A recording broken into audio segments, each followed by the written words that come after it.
là chị nhớ chị chạy chín nó nè.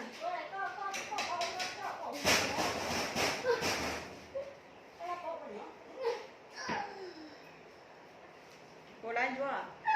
Thế.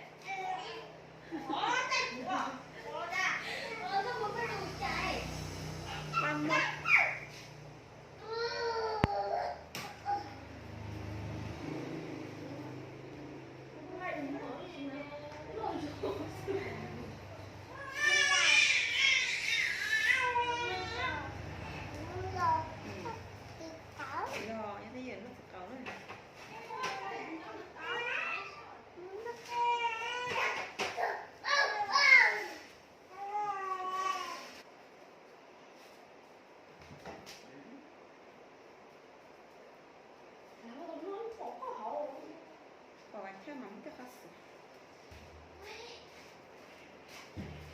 Lấy cho mình nữa.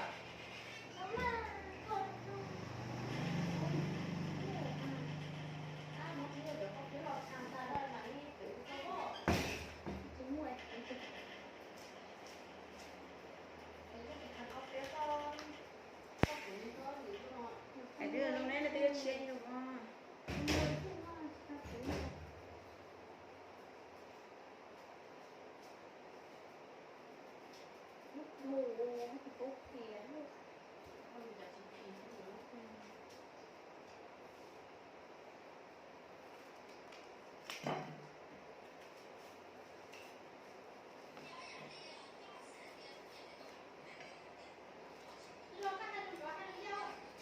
Hai con rõ à.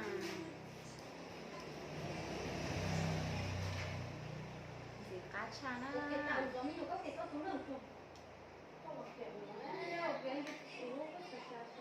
chỉ mình được thối à uống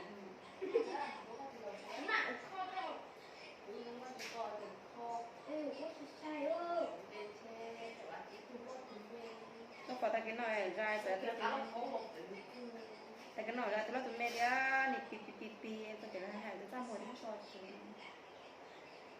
là cổ cao như thế là hai thằng nóc ra rồi còn chúng nó ra thì phát thực chia rồi rau cùng không vội là được hai bà ra nhà làm màu để làm mẹ đi nói à năm cái tàu hồi đâu được thế sẽ tiêu bát tan này ăn có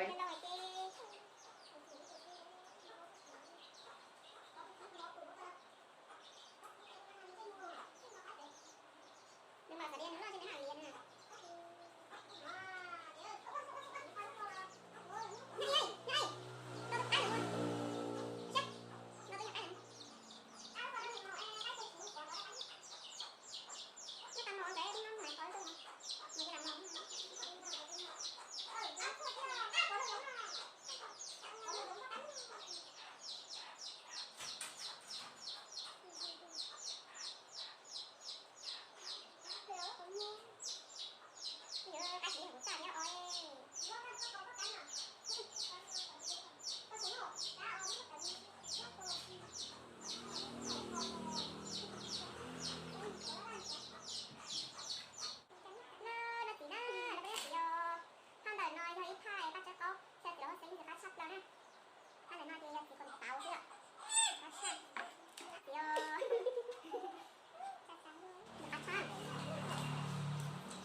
thành của lo sữa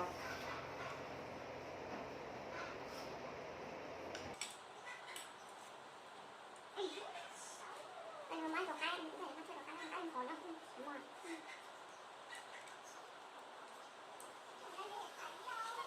Có nghe tại là hả?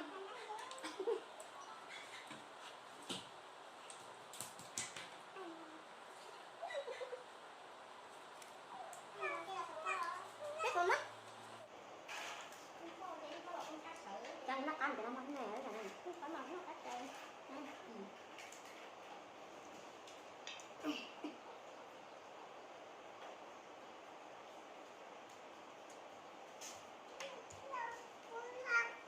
Con dầu cái này cầm tay luôn nó vừa luôn mà nó đây chế tay lộn hết rồi đấy. Đọc ví dụ nó cái nó khẩu à.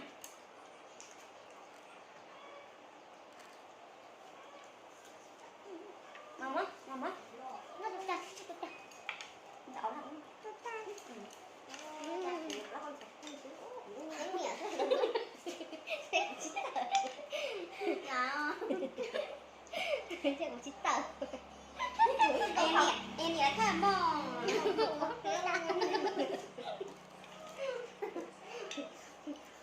Sợ bỏ cái thay chân đã lâu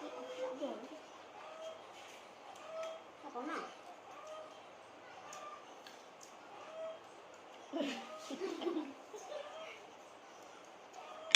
mama ơi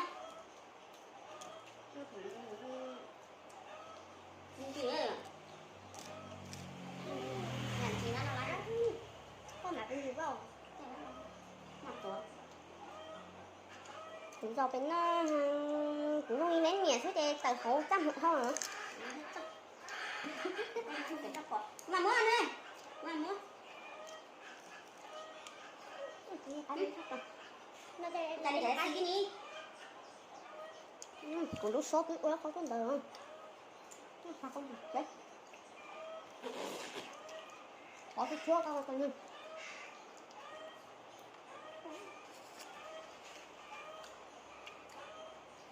Bé cái giọt đồng khuyên chay cũng uống nhiều chứ. Đây cũng là uống chay nhiều. Ê, ê, tao nói chuyện nào? Đây cũng chỉ tao một đây thì đồ đã xào rồi mà. Bây giờ đấy, chả chỉ để nó có làm cho tao mà. Chỉ đấy. Ta. Tao quay mặt ra này. Cái đúng không? Đồng đã. Đúng rồi đây. Mà nó đứa chi dụ à? Lúc sau rồi nó chi dụ tao ngay nó cắm rồi được rồi nó còn khủy rồi ta có thả dấu vậy là có chuyện có trò cái chuyện nó trò cái nó chỉ là cái nào mấy cái đã không còn mấy tụi nó tụi nó hả nó cũng tiền trang nữa tụi nó có chùa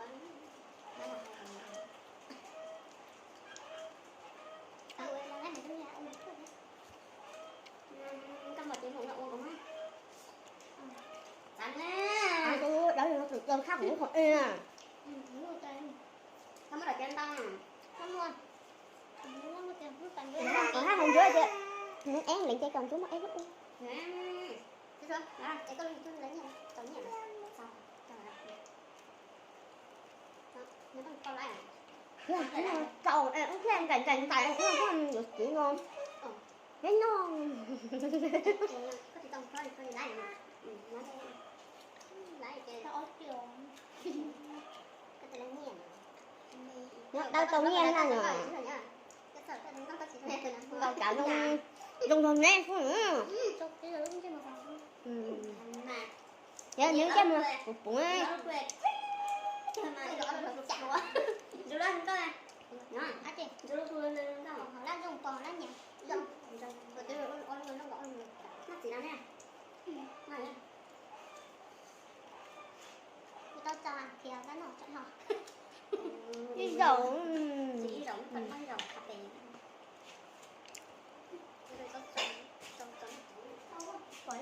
เป็นก้อนก่อนtrời